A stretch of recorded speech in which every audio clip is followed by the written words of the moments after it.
बहुत बड़ी कथावाचिका एक रही हैं जया किशोरी जी।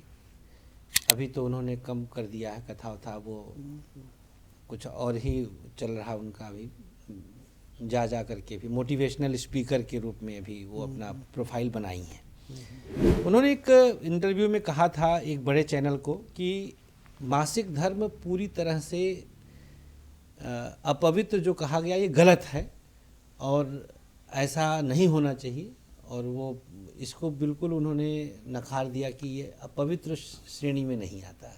नहीं, मासिक धर्म जो है ये चर्चा का विषय ही क्यों आया, सबसे पहली तो बात यह है। इसके विषय में चर्चा करने की बोली है अपना, वो उनको चूंकि 10 मिलियन के आसपास फॉलोअर, करोड़ों उनके फॉलोअर हैं, इसलिए अब चूंकि आप भागवत का अध्यापन कर रहे हैं, इसलिए हम आपसे जरूर इस पर प्रकाश चाहेंगे गुरुदेव कि क्या इसका भी कुछ शास्त्रीय कुछ है?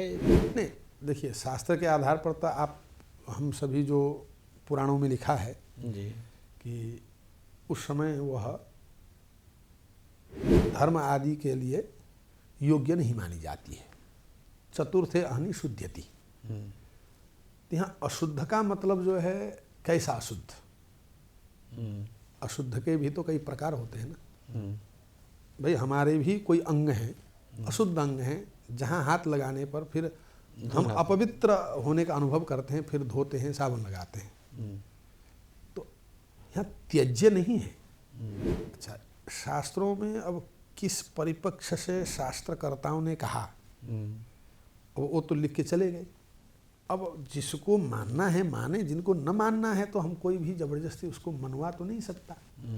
रही बात वक्ता, और जो वक्ता बनने के लिए निकलते हैं, माताएं निकलती है, तो मुझे लगता है अब उन्हें जब वक्ता ही बनना है तो अब साल भर की कथा बुकिंग हो जाती है, महीने में 4 कथा बुकिंग हो जाती है, 3 कथा बुकिंग हो जाती है। सत्य है। तो मुझे नहीं लगता है कि हमें इस विषय में कोई डिबेट करना चाहिए।